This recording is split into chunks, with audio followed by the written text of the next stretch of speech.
Welcome to the Chronically Woe podcast, where we have real conversations with community that need to be heard. On today's episode, I have the honor of speaking with Jordan Major.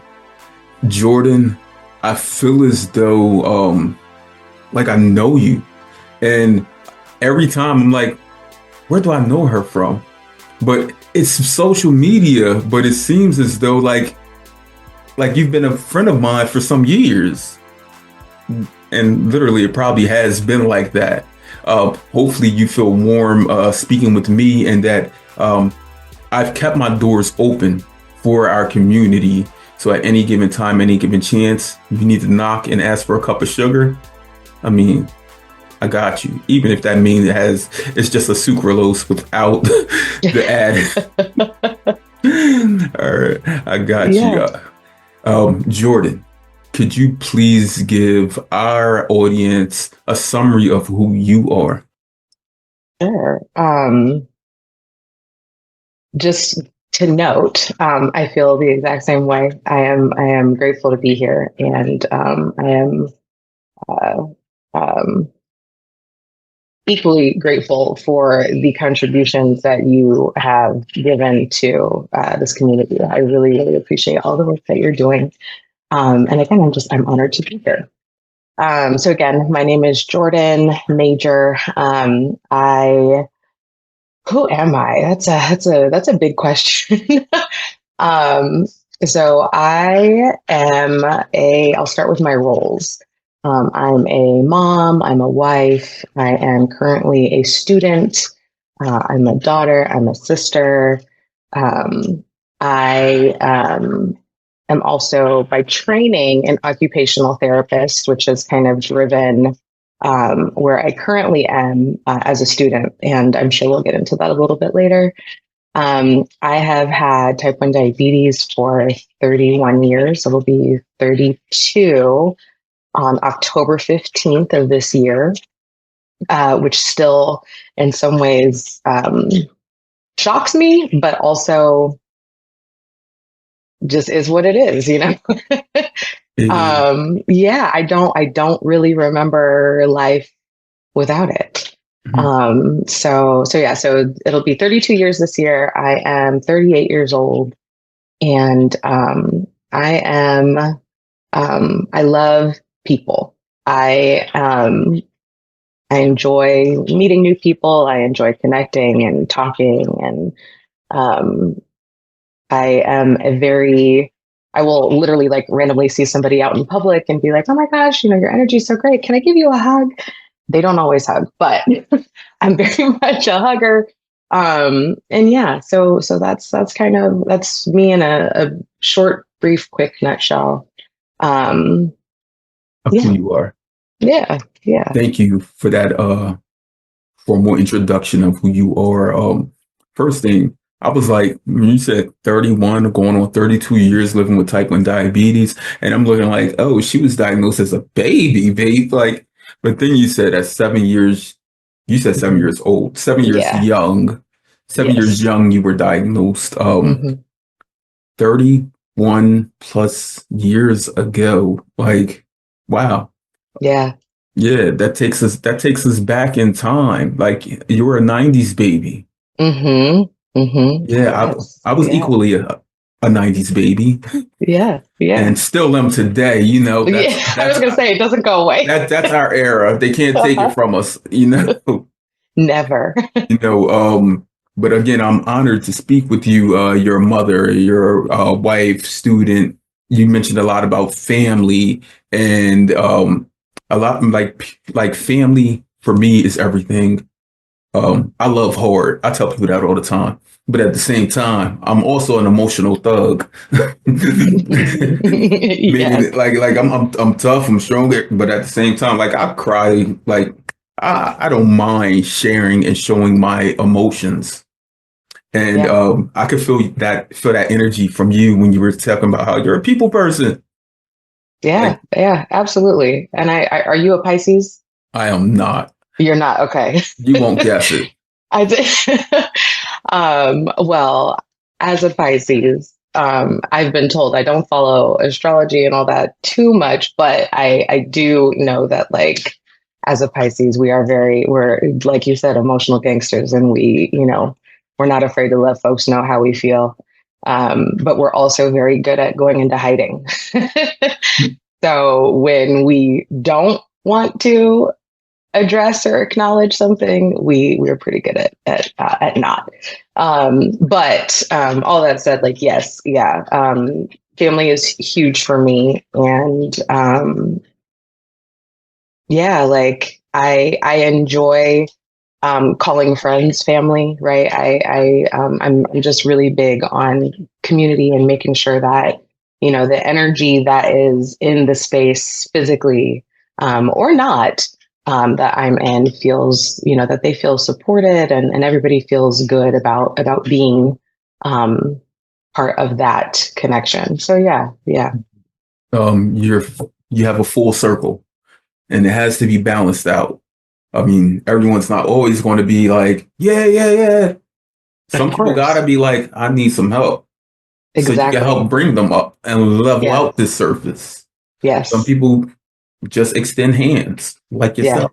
Extend Yeah. that olive branch and keep it extended, even when you're in your Pisces energy and you want to go like you're a hermit crab in a small shell, but inside that shell, you're this big. But Mm-hmm. sometimes when Mm-hmm. you come out, you're like, I'm going back in my shell. Like, Mm-hmm. but Yep. but nobody's gonna step in your shell because they'll get pinched. Exactly. 100%. Right. Yeah. Where are Yeah. you from? So I grew up in LA, so technically Altadena, but everybody's always like, "Where's that?" So Altadena, Pasadena area is where I'm from. I grew up there. My parents still live in the house that I grew up in, so that is we are privileged and grateful for that. Um, so I grew up there, went to high school there, and then I went to Cal Poly Pomona for my undergraduate degree, which is about, I don't know, like 20 minutes from, it's still within LA County. And then after that, I moved to Illinois, to Chicago, to go to Chicago State University to get my master's degree in occupational therapy. One of my best friends went to Chicago State. Really? Hmm. And Huh. he's a master social worker Yeah. at John Hopkins now. Okay, cool. Yeah. Yeah. That was an awesome experience. I loved being in Chicago. I love the folks over at Chicago State. I still talk to them to this day. Did you like the Um, weather? I did. Everybody's always like, "Oh my gosh, I It growing up was in LA, like it's you get rain and sun, and it's mostly sun. So it was really cool to see the different seasons. And the cold was very, very cold, and the hot was very, very hot. So it was an interesting experience for sure. But I also was only there for about 3 years. So if I had to be there for longer than that, I don't know that I'd be I able to got handle you. the weather. Okay, because I know Tony told me in the 90s that it never rains in Southern California. Hmm. But you just was like the sunshine or the rain and But also, it rains. It really doesn't rain that much. okay. Like, it's shocking when it does. Nobody knows how to drive. Everybody stays inside. And you're from what do you say? Altadena? Hmm. Hmm. Pasadena. I'm trying to think, Cypress Hill? Were they from that area? That is a good question. I don't know. Okay, I'm like I I've don't know. heard that name before, and Yeah, and it's somewhere in my hip hop memory yeah, yeah. It could because be. I have a bag of tricks back there. I'm like a Uh-huh. hip hopologist. Yeah, yeah. I do know that. Oh God, what is that song? Jay-Z said something about drove through Pasadena and the Lolo or something, and like I don't remember what song that is, but Pasadena and Altadena are kind of like Connected. combined. Yeah, and Altadena is like right above Pasadena. And I don't know if you know of the Pasadena Tournament of Roses, like the Rose Hmm. Parade. Yeah. So that's another reference for some folks. But yeah. So that's where I grew up. Those are And my stomping grounds. that's just your stomping grounds. Who did you grow up with? Both my parents. My brother is 14 years older than I am. Wow. So, yeah, so he was around, but by the time I think he graduated high school the same year I graduated kindergarten. So, he went on to college while I was still at home. But of course, he used to come home and bring me, the newest Chucks and all Mhm. these things that, like just doing big brother things. Okay. So you're Yeah, 1987? 86. 86. Okay. I was like Yeah, 87 when I was thinking 87, I was like Aeropostale. So your older brother was like more so another parent. kind of. Yeah. You know, Now he that you didn't put it that way, I never really thought about it like that. But look, my daughter is 14 and she has a dust allergy. And I tell her that dust allergy is going to help you keep those dusty boys away. You hmm just say I'm allergic dust and that made me think about you and having an older brother who's 14 years older than you. Like yeah, people knew, like, yeah, stay yeah, away. yep, And yep. being from the LA area, I'm thinking Inglewood, the movie, The Wood, hmm the young lady, her brother, Stacy, was like basically kept her protected. Yeah. That's yeah, my brother was definitely that way, but my whole family, like Family. we're very close. So, it was also uncles. My dad is one of five boys. So, we're a very um I don't want to say like male powered because they are very sensitive. Emotional thugs. Yeah, yes. But like we're very close knit. And again, my dad, so the house that I grew up in was also my grandparents' house. So on my dad's side. So my family has been in Pasadena, Altadena for before my brother was born. So longer than, so since my dad was actually born in Chicago and a couple of his brothers were born there. And then my grandparents brought them to Pasadena where they figured it out and then bought the house that my parents still live in. So, so our name, our presence, it's not like, super well known, but in Mhm. terms of the community and, the different schools in the area and, like people know who we are. Know So you. we're pretty, yeah. So we're You're pretty well pretty connected. well connected, prominent in the Yeah. community. Yeah, when you were just speaking, I was like, huh, I wonder if people call her dad like the mayor. No, it's Big Phil. Big That's it. Phil. Okay. Look, and now that has me thinking about Fresh Prince. Like Uncle Uncle Phil. Yep. yeah, that was Yep. your dad. Yeah. Oh Yeah. man. Yeah. And you have a brother. How many siblings do you have? Just one. Just Just my one. brother. Big brother and a little sister. Like really, like that Yeah. big age gap in Yeah. between. You does your brother have children He does. He has a son. He is 28. closer to your So age than your it's close. brother is? Yes. That's what I was getting at. Yes. Yeah. Yeah. Right, And right. we're close. And yeah. I've got some cousins as well. So we all pretty much call each other siblings, even though we're cousins. So, yeah. What's your family's background?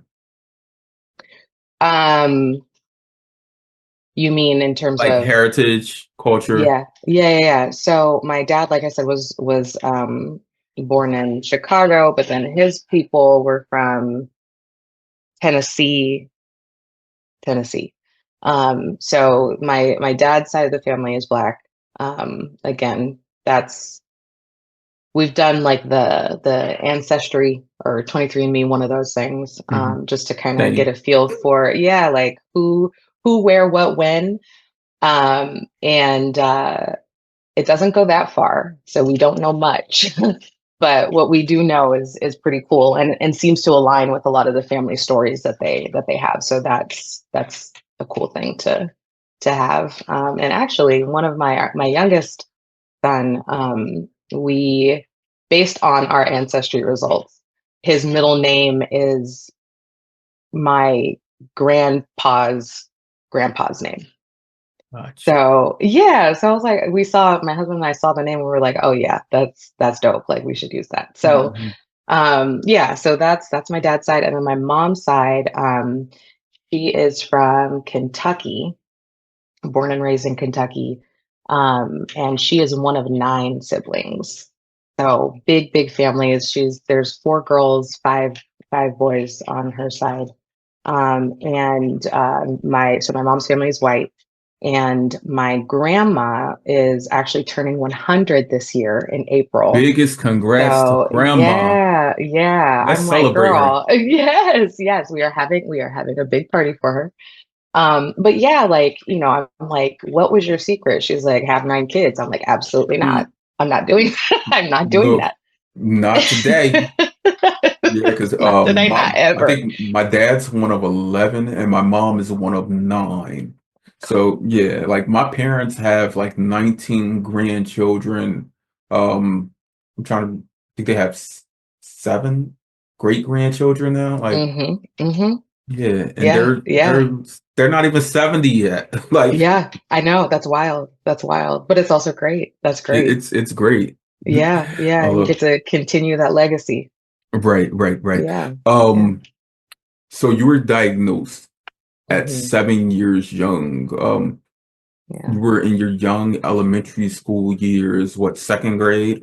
Hmm. Second grade. Um, I recorded with a young lady earlier today who had a great story about being in second grade.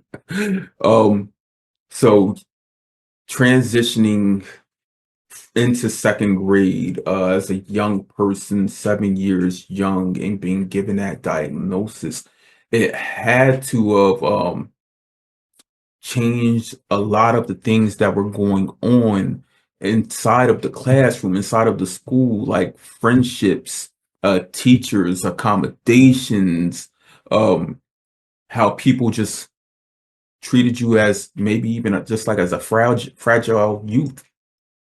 Um, how was that being diagnosed and having to be put in that fishbowl where everyone else were looking at you? Um, that's a good question. It's a deep question. Let me just say, so piggybacking off of our previous conversation about family, I am the only person that has been diagnosed with type 1 diabetes and on both sides of my family. So, it was definitely a shock. I like most of us, I remember the exact moment that the doctor was like, oh, looks like she's got type 1 diabetes. I think my blood sugar was like 853. And 7 years old, I'm sitting there like, I don't know what this means, but both my parents started to get tearful. And I was like, oh God, am I dying? Like, what is happening? So that it was huge because again, it's, you're seven. How much do you understand that something is happening. You understand the magnitude of what is happening, but you don't understand like the context or you can't really conceptualize what is going on. So there was a lot of training that me and my parents had to do. And then we had to take that training that we learned in the hospital. I was in the hospital for 3 weeks. So we had to take that training and then take it to school, right? And teach, we had to have conversations with every single teacher that I had any kind of interaction with. We had to, train the school nurse, which she was fabulous because she already knew about diabetes as a nurse, but it was a little different. So so there was that piece of it, and then there's, your friends.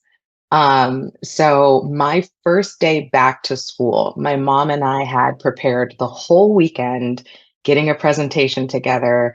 We drew an outline of the human body on a big poster board, and drew the pancreas and like all these things so that I could go into class and present to my classmates what had been going on and kind of what to expect as we moved forward. At that time, I wasn't doing injections at school yet, so that was kind of the easy part, right? I was just having to test my blood sugar. But every classroom, I had like a little Tupperware that had juice and crackers and low snacks in it. And we had one of those in the classroom. I had one in my cubby, and we had one at the nurse's station. And I was at that school until I graduated eighth grade. So it became very familiar for everybody, which did make it easier. But again, like that was a privilege, right? To be able to stick with the same group of people for that long and get them, and know that they knew how to help support me in whatever ways I needed. I must first commend um your parents, commend the medical team and staff, because it seems as though your parents were gifted resources and some education that a lot of times are skipped, and they expect 100%. people to just pick it up as they go. Hmm. But Hmm. you should education and resources should always be presented to someone at the earliest, Hmm. so you can decide right then and there, am I going to take this ball and roll with it? Or Right. that medical team can truly help and identify if this family is a family that's going to need more significant help, uh, Hmm. in more therapeutic ways, Hmm. because this diagnosis of type 1 diabetes is a traumatic experience. 100%. It really is, and it's shocking to me.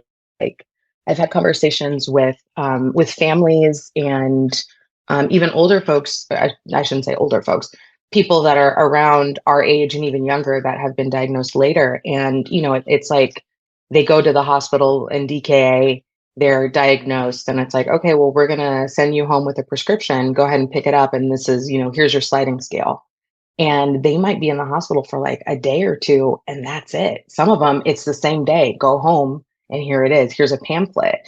And that is it's scary to me, but I also understand both sides, right? Like the medical side, um I don't know that they have the resources to keep somebody in the hospital for 3 weeks and train them. But also when you look at it from like just um, um, in terms of keeping people safe, like there are other sick people in the hospital. And if you have somebody that is there, has diabetes with a compromised immune system, you don't want to put them at any more risk than they already are. So there are a lot of decisions to make on that side.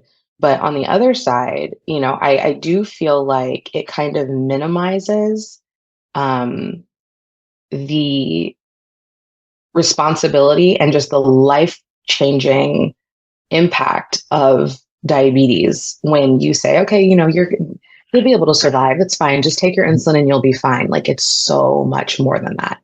It's so much bigger than that. And I know that, but it's um those are the things that make me nervous because there's such a disconnect between the impetus, what's driving the decisions on these two different sides of the coin. So Right. yeah. And beyond your medical team, your parents, yourself, um, people truly don't know like Mm-mm. everything that went into this diagnosis, that Yeah. went into the training, the obstacles, the valleys, the turns. Like you were before then a healthy Hmm. young girl who just, I mean, growing up in the 90s, come on, you got dirty, Right. Yeah. rode your bike, all of Yeah. those things, like Hmm. unapologetically, like having fun, like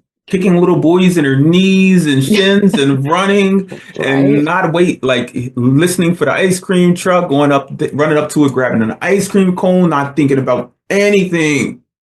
Yeah. Like, and then this transition happened. And not Hmm. only did your parents have to learn you again, like they really had to relearn and be educated in who you are. because it was like being gifted your twin, but some 7 years later. Mm-hmm. Um, and at that time, like our parents are second to none, seriously. When I think back in these conversations I've had over the last almost year, I always think about how much how strengthened our parents are. They may not have been strong during the diagnosis, but they got strengthened Mm-hmm. because they knew that I just have to keep my baby alive. Mm-hmm. And during our infancy stages, like you're a mother, I'm a father. Well, you remember those nights going into their kids' rooms, like checking to see if they were breathing. Mm-hmm. Still do it sometimes. Like Mm-hmm. just Yeah. gotta check on it. But now your parents aren't only checking to see if you're breathing. They're checking your blood sugar. They're probably learning different things like, okay, she's a little warm. So that means that her Mm-hmm. blood sugar is rising a bit. Or her lips look a little blue. So maybe she's Mm-hmm. suffering from a hypoglycemic episode. Like they learned these nuances that other parents truly didn't have to. Mm-hmm. Mm-hmm. And that transitions me back into when you went to school and you and your mom were doing a presentation with the pancreas and everything. I took a note of that because my first thought was, are these little 7, 8 year olds retaining this? Like, or they're just like, wow, that's a pretty picture. Or Yeah. like we know that as educators, you're occupational therapist, you're an educator. Yes. As educators, that we can teach everything, everything that we know, everything that we've learned. And everyone may not be able to take in that and use it, Mm. but there will be small sparks that come about throughout your lifetime. Like, I don't know why I took pre-calc or whatever, but there's going to be small things and you can be like, that's where it came from. That's what it Mm-hmm. is. And I Mm-hmm. guarantee even today, 31 and a half years later or so, that little Johnny and Becky and all of them, they remember something. Yeah. Yeah, for sure they do. For sure. I mean, I've had people tell me, like, I remember that time that you went low and, and I walked you to the office, things like that, where I'm like, wow, like, yeah, I do remember that. Thank you. Right. But I also, I want to say too, on that note, and we can get more into this later, but like the idea that what you say may not be translating. Um, and that's been a huge thing for me in this PhD process, right? As I'm getting my PhD, really trying to take my experiences, but also the data, right? The science that backs up my experiences and tie the two together in a way that helps people really fully understand what it is that I'm saying. And it is hard. It is hard, especially when, like these are people that do understand to a certain Mhm. degree, but unless you're type 1, or unless you have diabetes, like people may not, you have to find the way to describe and analyze what it is that and what you're experiencing in order for those people to figure it out and to truly understand. So it just takes practice. It takes work. It takes Right. repetition, and it also takes repetition and work on our end in terms of what it is that we're doing so that we can actually fully understand what it is that we're doing, you know? Right. It's almost as though like you've been practicing for this dissertation for the entirety of your life, Hmm. but at the same time, it wasn't recorded. Right. Like, wouldn't that have been nice if like 7 year old Jordan, like someone came from above and God was like, Right. you're going to be going through this PhD program, so you might want to start pressing record. Right. Exactly. Where are all the data points here? Right, right. Yeah. Yeah. Because like it's your lived experience Yeah. and it's Yeah. nonstop. So you know that there's going to be small things that You miss. Yeah. Yeah. And it's, it's hard to, because it's nonstop, how do you take a break and and step away from it to actually look at it from a different perspective, right? Look at it from up above as opposed to being in it. Right. Um, and it's hard. It's hard. It takes some effort. Right. And you have to present it in a way to where someone else can read through it and be able to take the steps to be Hmm. who you are. Like Hmm. really, Yeah. those Yeah. are like measurable steps. And again, I commend you on that strength. Thank you. Yeah. That like because I know that education is a lifelong journey. It never ceases to end at all. It shouldn't. Mm-mm. It No, not at shouldn't. all. And you taking that step is also taking a step for your family, for your loved ones, for generations. You built a legacy. Now your legend is being written, forecast, shown step by step. Your kids get to see this. Those who love you most get to see this. Community, just to see your name, Jordan Majors, PhD, like Woo, let's get there. We almost there. But almost yeah, there. yeah, yeah. Yes, we celebrate you. Thank you. You're welcome. So you said that there's no one in your family history that you've known of that has type 1 diabetes. Mhm. How about any other autoimmune conditions? So my grandfather was diagnosed with diabetes when he was in his late 50s. Um, and I have my theories on that because Was I think he it, insulin dependent upon diagnosis, or did he become he used insulin the whole time, but ageism? was type 2, right? Um, so, I really, really wonder. And again, we're talking like the 80s, he was diagnosed, Right. So Not until the mid to late 80s did they recognize older people as being able to have type 1 diabetes. right, That's right. And so I think that's another reason why they diagnosed him as type 2. Also he's a Black older mhm. man. So I think, just with the data points that they had, it was like, oh yeah, duh, he's type 2. But I really, really genuinely question whether or not he was type 1 or type 2.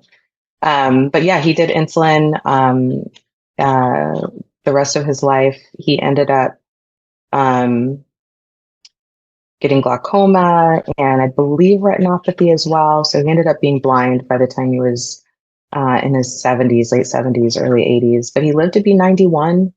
He was healthy even before his diagnosis. He swam in his pool every day until he couldn't. We talking He. about a black man Mhm. who swam in his Oh pool. yeah. Like, Can you look, believe they actually swim? Right? Like look. that's Really? He had a pool? did. Can you believe Wow. Wow. Well, it? the things that we're able to do, that's just a laughing moment. Hmm. Hmm. Look, I can swim. Of course. Right. Of course. Right. A lot of Right. people can. My kids can swim. Yeah. Look, Yeah. I was a swim teacher. look, Hey, light there you work. go. Light work. There you go. Right. But speaking about autoimmune conditions, have you like does anyone in your family have like RA or Mm-mm. celiac, MS, multiple sclerosis, anything? No. Nope. Nothing. Early on, have you been able to have a conversation with your parents regarding you and diabetes, like in That's those a early years? um that's a hard question. Yes. Yes, I have. But I also I think I, until recently, have had a hard time um, understanding how much my diagnosis impacted them. So we have different recollections of how things occurred, right? And that used to really bother me. Sometimes I would even tell them like, I feel like you're gaslighting me, right? And it's like, but I really had to sit down and think about like, this wasn't just something that happened to me, you know. It happened to all of us, and we all dealt with it in different ways, and in ways that none of us, neither of us will ever understand how the other person handled it, even through talking about it. I think, there's just things that again, like we talked about before, that can still be told, but remain misunderstood because it's not the experience of the other person. Right. There's just that disconnect there. So we've definitely talked about it. And funny enough, we were in Altadena for the holiday, and I had mentioned to my parents, that I have been depressed for a really long time. And my dad seemed really affected by that statement. And I tried to explain to him, like, it's not you. It's nothing that you guys did or didn't do. Like, this disease is just really hard. It's really hard. And, most of it falls on you, the person living with Living it. with it. And, and he was like, well, as your father, I feel like I should have known. I should have been paying attention. I said, no, like, that's not what it's about. This is the part of the journey that I have to go through and I have to work through. And, I have been actively doing that for a while now, but it took me realizing that I could do better and that I wanted better for myself, and for the people around me that were, experiencing some of the not so lovely things that are deep within myself. But, I wanted to be better. I wanted to be more aware. I wanted to, make sure that I was able to, break cycles that I knew were impacting my ability to live my day to day. And then, when my husband and I started talking about kids, it was like, yo, like, I need to get real serious about this and really think about what impact this has on not just the immediate, but if we do have kids, how is that going to affect me later? How is that going to affect my partner later? How is it going to affect my kids? So that's really when I started to focus on that piece of it. But again, like bringing that up to my parents, as parents, we internalize, we think that like, oh my gosh, I was, I did so much. I was trying so hard and I never noticed this, that, or whatever. But, it's not for us to always notice. All we can do is continue to support. And that's what my parents did. They did the best that they could with what they had. And, I don't fault them for Anything. anything. This is just the nature of the beast. Right. So, parents, let me take this time to have a conversation with you because, like, I've done a lot of work over the years in mental health, psychological traumas, and physical trauma and welfare. But today versus yesterday are two totally different courses. Yesterday, when we think about, let's just go back 20 years. When you were 18, 20 years ago, when we think about faster acting insulin today, the technology, knowing that there are an insurmountable amount of variables that do exist with living with type 1 diabetes. Mm-hmm. the different hormonal imbalances and fluctuations that occur. You were a young woman. You turned into womanhood with type 1 diabetes. Mm-hmm. There's so many ins and outs of those workings that unless you're truly living with it, you will never get it.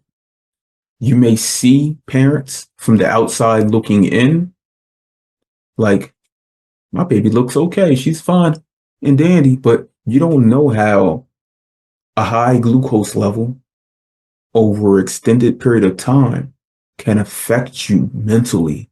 Mm-hmm. Not only is it tiring and draining, but it also causes disruption. It causes you to be ways that you don't truly present yourself. Mm-hmm. It's an out of body experience. The altered mind occurs with those highs and lows.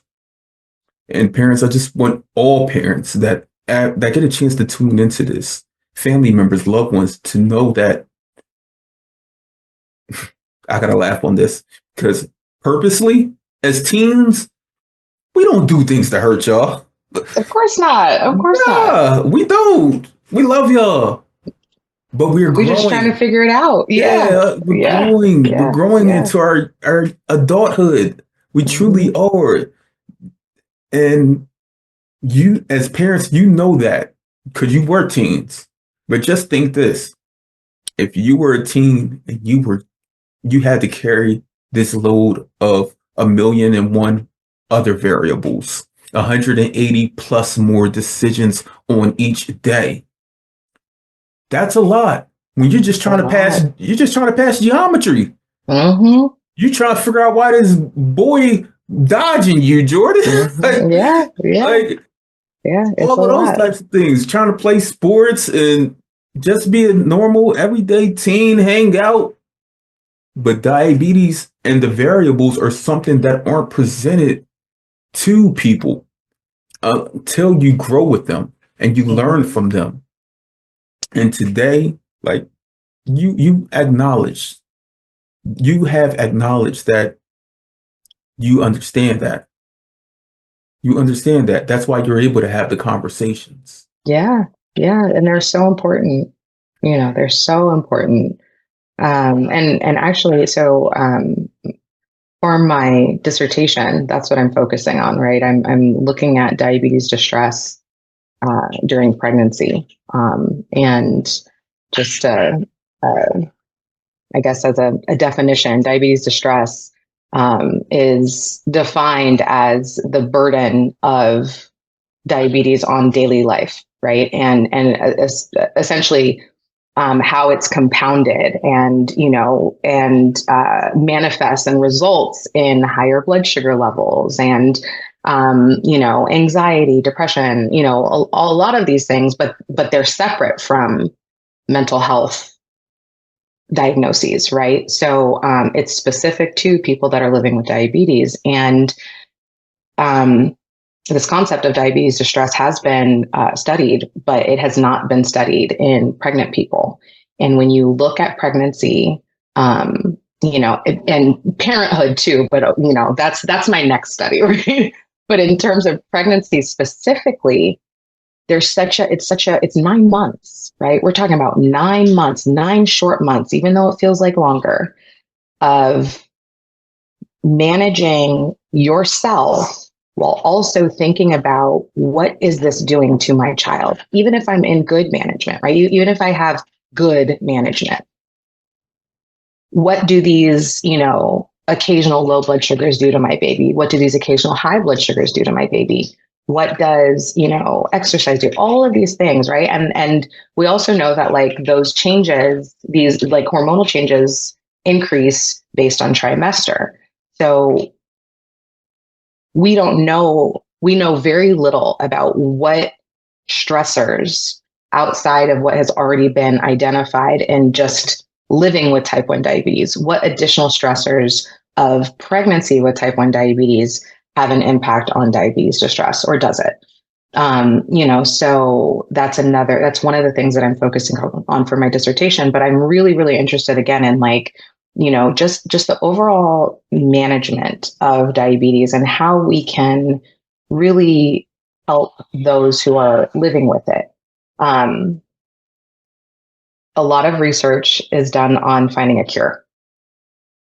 And I love that. Excuse me. I love that. And I appreciate that. And I am grateful for it. But, during my pregnancies, especially my first one, I had so many questions about like, okay, so, when this happens, what should I do? Have you ever had a patient with type 1 before that was pregnant? Have you, had all these questions, and they want, I couldn't get a solid answer about, how to best manage my overall blood sugars and, everything during my pregnancy. And I was frustrated and I felt alone. And, this was also during COVID. So it was like, oh my God. So not only is this COVID, not only are there reports coming out about Black maternal health and how, Black women are at a higher risk of death and all these other, comorbidities, as well as babies being 2.5 times more likely to die, if they're born to a Black mother. So I'm over here like, okay, so not only is there COVID, I also have type 1 and nobody can answer the questions related to that. And I'm a Black woman giving birth to a Black baby with my Black husband in the room with me every Right. time I go to the doctor. Like, it was terrifying. It was terrifying. And I kept thinking to myself, like, I can't be the only one, right? Like, I can't be the only one because prior to, our group chat and Oh, like, I didn't have anybody that was, that I knew that was type 1. I had a couple of friends from like, diabetes camp that I went to when I was like 12. And, on occasion we would keep in touch. But, it was just like, what's happening? Like, how am I supposed to navigate this and feel even more lonely than I did before in trying to figure out, like, am I going to be okay? Is everything going to be all right? Am I going to die during childbirth? Right. Like, right. so on top of, like you said before, being diagnosed with type 1, being a traumatic experience, add another level of, medical care to that. And that's a whole other, it's an additional level or layer of trauma that you're then having to, process and go through and navigate, So, I don't even know how I got on that tangent, but. I can tell you exactly how you got on there. So first, you're talking about the stressors during Mhm. pregnancy as a person living with type 1 diabetes. And I had a whole lot of things in mind, but I have a cousin who's a type 1 diabetic, first cousin. And when she was going through labor, like she had so many issues. Her heart stopped and Mm. she almost passed. Um, but it was due to stressors that she was dealing with, hormonal stressors, just the stressors you were mentioning about being a woman of color, not feeling validated or valued as a person who's seeking this medical advice and medical attention. No one was able to give you any answers. And then you spoke about a cure, and I mean that's valid. Like I follow that research uh like probably more so than anyone in the general public. That's like my thing. But also when you said that, I was thinking about you growing up in that LA area. You've witnessed a lot of gentrification. Mhm. We cannot let the cure become the gentrification of diabetes, meaning that if you step into a community that is filled with, let's just call it how it is, like piss poor, and it needs help and nurturing, you need to reach out to those communities and see how you can better support them instead of Yes. just building over the blight. We can't just build over that and keep building up until you no longer see it because Right. it's still there. Right. The inner workings of it is still here, embedded in your heart, embedded in your soul, embedded in the people, embedded in the culture. We cannot let a cure stop Jordan from her research, Yeah. Yeah. learning about the stressors of pregnancy with diabetes. Yeah. And Or just living with diabetes, period. period. Like when I've done a lot of the reading that I've done, it's like everything is very little is focused on, I shouldn't say it that way. Let me rephrase. The majority is focused on the mechanisms that can lead to a cure. And again, I appreciate that. But I also know that there are millions of us that also need to figure out how to navigate day to day. And if, the research is what drives medicine and intervention, right? So if the research is lacking in terms of the day to day and certain strategies, tools, techniques, even like the technology is great, but we know that there are disparities in technology as well, right? So, like you said, we need to start with those on the margins and really look at, where what is the biggest issue, right? What is the hardest part about managing diabetes? And most of it is going to be, the numbers, right? Like how do we get everybody to have an A1C of 7 or below, right? The national average of A1Cs is above 8.5. Right? That's huge. And we know that long term, that has a very significant impact on how everybody lives day to day. It has a significant impact on the medical system. It has a significant impact on the money spent, both through government, but also personally. It has a significant impact on death rates, right? So how can we better accommodate those who need the support, because the cure is not going to be the end all be all, right? And I'm going to say something. You keep on doing that. Just say it. Unapologetic. Unpopular opinion, right? But I don't know that I want a cure. I don't know that I want it. I am figuring it out, and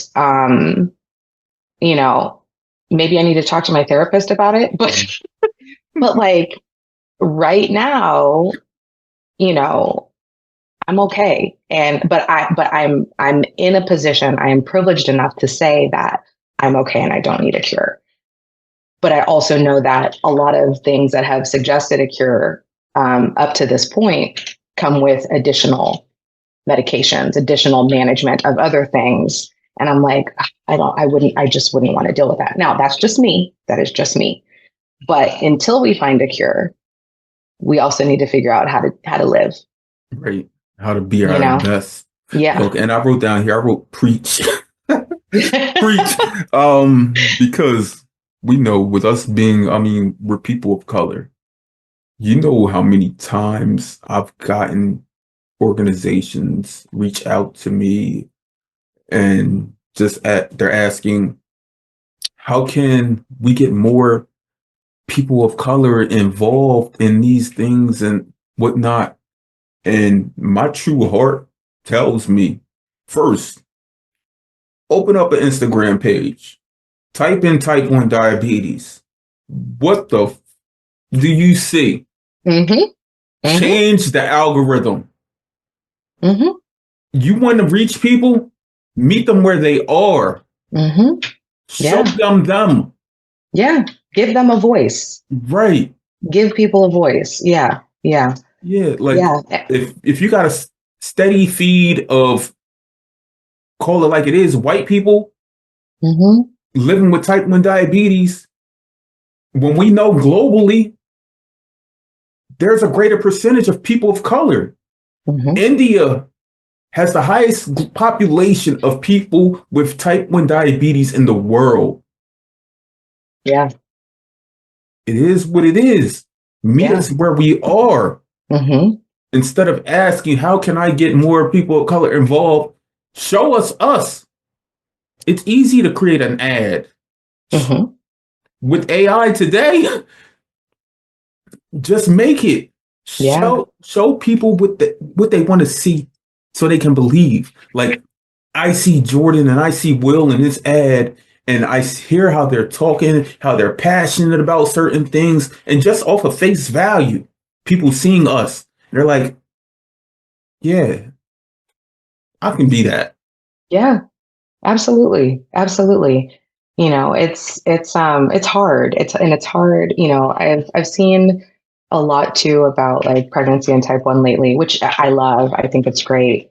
Um, and again, it goes back to the messaging. How do you get the message out that it's doable, but it's not easy without it being like, oh, well, and I make every meal every day. And it's like, and I, sign up for the subscription and vote. And I'm like, okay, yeah, but not everybody has that kind of access.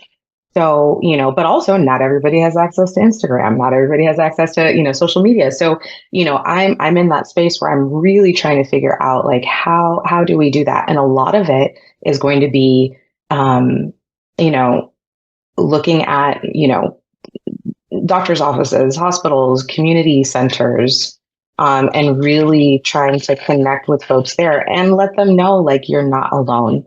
And there are plenty of people out there that are going through similar experiences, whether you're pregnant or not, right? Like there's help. It's just, making sure that people know that it's there. Um, so, for those organizations that are reaching out, do the work. You don't get to just ask somebody that has, a following like, hey, where are all the black folks at? Right. Like Right. it doesn't work like that. Like you also, and you can ask, but also you need to figure out how to become part of that community as well. You can't just have a spokesperson for you that speaks to you about what's needed there. Like they need to become part of the community. Right. And each person that's a part of it need to learn and be able to share information and Mm-hmm. resources so that the community can become whole or Mm-hmm. wholesome. Yeah. Yeah. Yeah. Let's get off of that. Right. We'll be able to talk about that forever. Because I already titled this "I'm a Hugger." Let's get back to Yay. this because you're talking about T1D and parenthood. That's the one thing that I have in your notes. Um, Pregnancy as a T1D, and I Mm-hmm. do want to ask you, how many children do you have? Two. Two children. Yeah.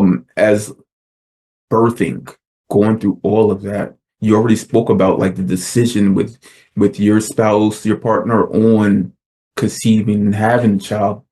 Um, that had to be a lot. Because we're trying to prepare for life. It was a lot. We don't want to Yeah. just freestyle it. No, no. I mean, and as a type 1, you can't. And sometimes you get that. You get that like one lucky shot, right? But like you can't just freestyle anything. Everything. I plan. 2 months ahead most of the time.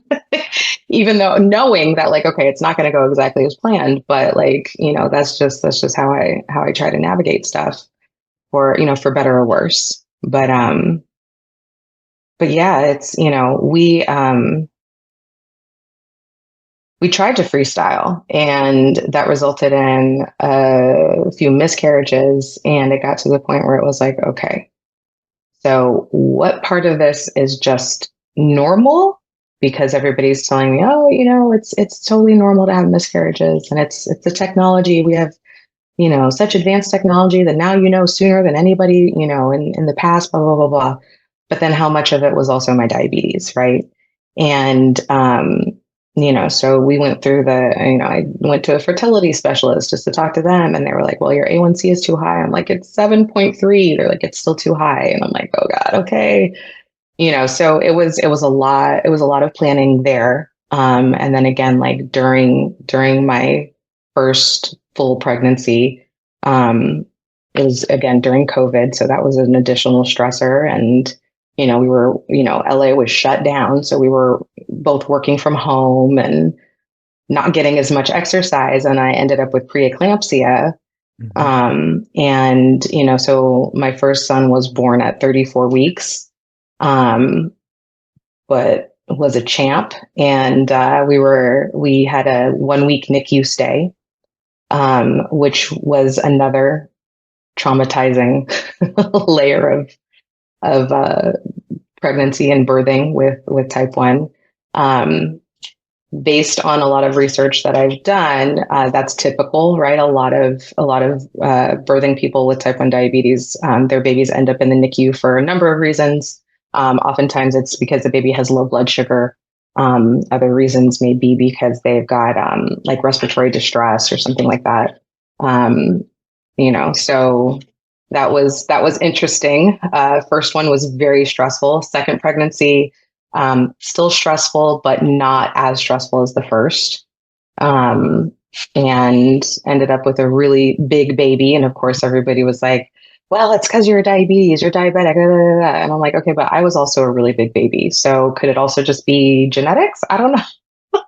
Right. So it's this constant like, okay, what is diabetes and what is just This constant normal? having to like defend diabetes. Yeah, Like, yeah, yeah, because there's a lot of stigma, there's a lot of stigma associated with it. And a lot of times I felt like, I was being judged or looked at as if like, you could have made better decisions. And it's like, well, here we are now.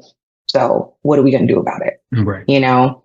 Um, and that said, again, in terms of us planning, like most pregnancies are not planned.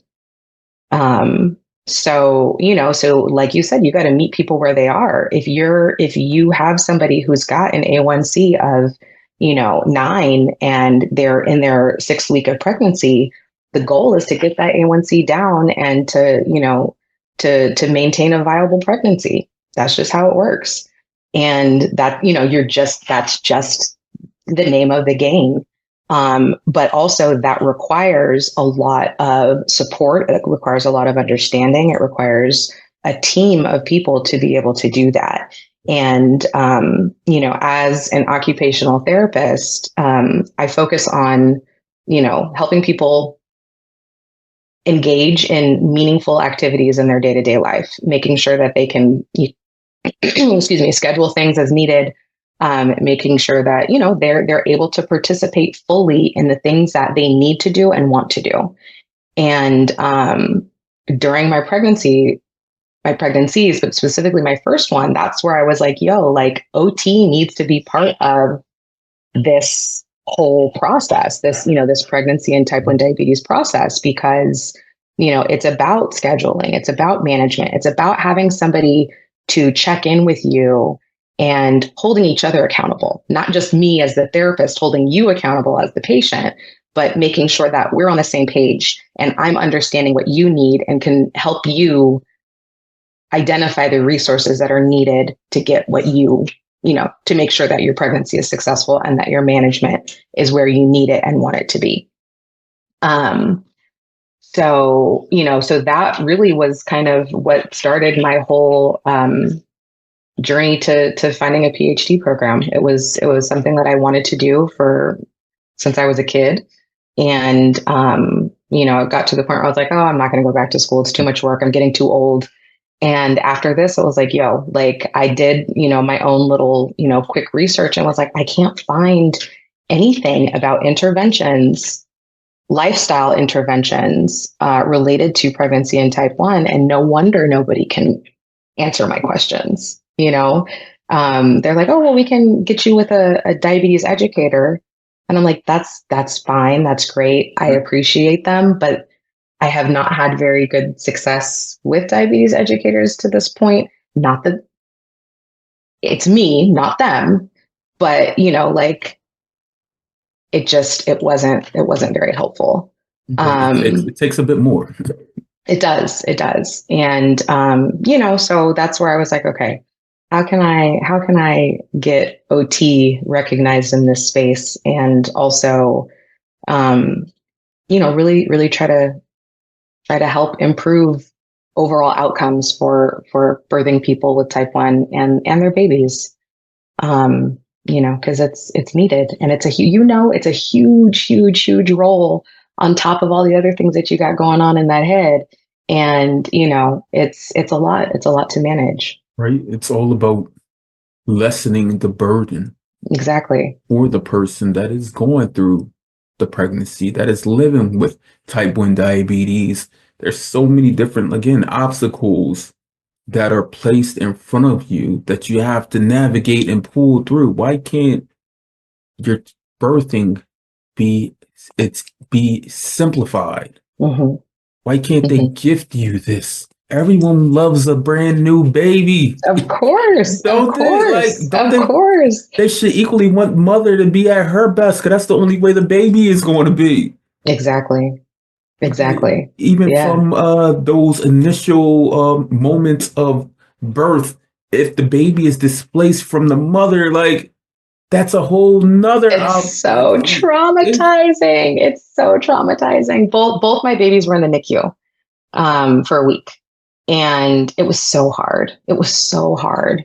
Um, and then when you already have one at home and then one in the NICU, then there's a whole other level of stigma, right? Because it's like, well, why aren't you here with this baby? Well, I have another one at home who's still breastfeeding. Like what? Like, what do you want me to do? And I had a C-section and I can barely walk. Like how much do you really expect of they me? don't understand that you were already maximizing your time. Like And energy, all of it, all of it. all of it. And the NICU, they don't care if you have type 1. They're just worried about the baby. So it's a lot. It's a lot to navigate. And It's a you lot. know, But for you, Jordan, during this it, conversation, I can see that it's not too much. no, you do it. You wake up and you do it, you You've know? lived, you've learned, and now you want to be able to share that insight and information to others. You're not a gatekeeper. You're not at all. Mm-mm. And that's a whole nother conversation, especially in this diabetes space, because Hmm. I feel like I share everything, but so many people just keep the doors locked. Hmm. But you're out here doing everything that you said, dating back to that young 7-year-old wanted to do. Like you said, when you were 7, this is what you wanted to do. Hmm. Like, and you know that, and you're conquering your dreams. I don't even know how old are your boys. Or 2 and 3. you have two boys, Yeah. Yeah. two Two boys, boys, 2 years two, old, 3 years old. two Hmm. and three, Hmm. and this is going to be innate to them, natural, Yeah. Yeah. because you're truly just being yourself, being unapologetically type 1 diabetic, but you're going to be a doctor. Don't say anything. I put it, I've stamped it already. I've stamped it already because I already caught you 2 times saying, I mean, we know God willing, but I've caught you 2 times, take a step back on it. And I'm like, I'm going to keep on pushing you forward. Like you Trying to will stay be. official. Trying You to stay will, official, but yes. you will be. You will be just like you knew you were going to be a mother. At 7 years Yeah. old, you knew you would be a mother someday, right? Yeah. That's the greatest blessing in life. Yeah. Yeah. Yeah. There's Yeah. nothing greater than that life and love right there. Yeah. Yeah. And it's funny. I don't even remember what magazine it was on, but I remember reading an article. It may have been Vogue with Beyonce in it. And she was talking about how she had had some challenges getting pregnant as well. And she realized that she had to mother herself before she could mother anybody else. And I was like, yo, like that hit. And I was like, okay, yep, that's exactly what I need to do. I love And that. yeah, and I remind myself of that every day. Like if you don't take care of yourself, who's going to take care of those babies? Right. Like if your A1C is out of control, if you're, like who's going to be here to do what you need to do and what you want to do, not just what you need to do, but what you want to do. And, I'm going to make sure that I work as hard as I can to make sure that those babies got what they need from their mom. Just that they got, period. Yeah. And Yeah. I sense that, like, I mean, you, as a mother, you're doing everything. As a human, you're doing everything. As a person living with type 1 diabetes, you're doing everything. you're not letting any of the challenges that we've mentioned during this recording stop you.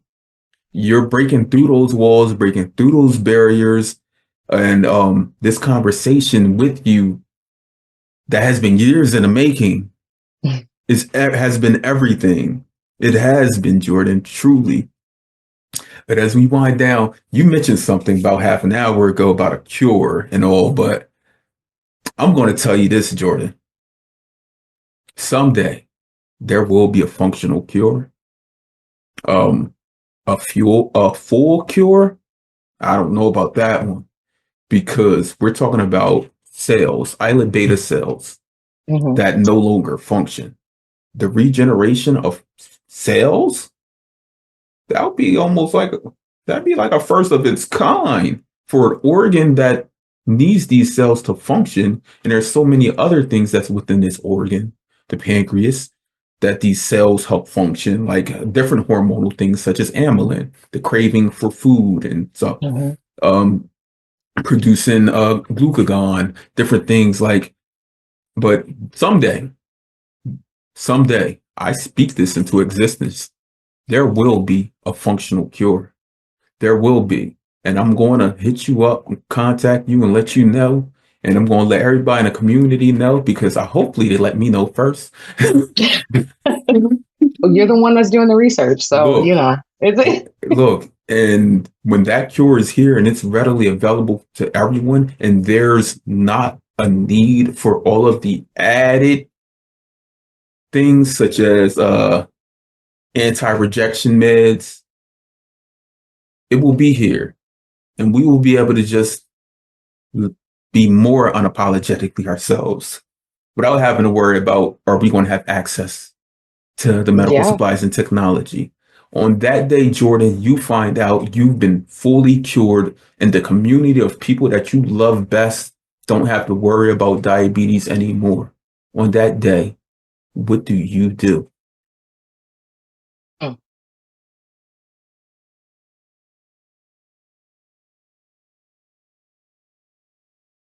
I guess I just chill. Right? Like keep it pushing. And I wasn't Just expecting anything less because you mentioned about 10, 15 minutes ago about how, like, I'm okay with diabetes. yeah. And I've diabetes, I'm okay with it. yeah, like do I get angry? Of course. Do I wish it wasn't there? Yeah, sometimes. But I also, again, like I've had to do some work to really just be unapologetic about it, and just say like this is what it is, and I got to keep it pushing. I still got to wake up and do what I got to do every day. Is there anything that we did not cover during the duration of this conversation, Jordan, that you wanted to cover? Um, there's one thing that we'll have to catch up on. And I think, um, okay, so I know that there is an option to get my kids tested to see if they have the Autoantibodies. autoantibodies for type 1. And I'm conflicted. And it's something that, I keep going back and forth on and haven't really talked to anybody else about. And you being a parent, I would love to have that conversation and maybe have another episode or something where we can get some other parents and talk about, what that process is like and deciding to do it or not, and what that means. Or, I'm going to just give you a quick summary of yeah. that. So, the autoantibody testing through TrialNet, which is free. You can Hmm. get done. You can also get a script through your endocrinologist for it since you're a person with type 1 diabetes. For the most part, I get people that have lived with type 1 diabetes or the ones who are on the fence about it. Hmm.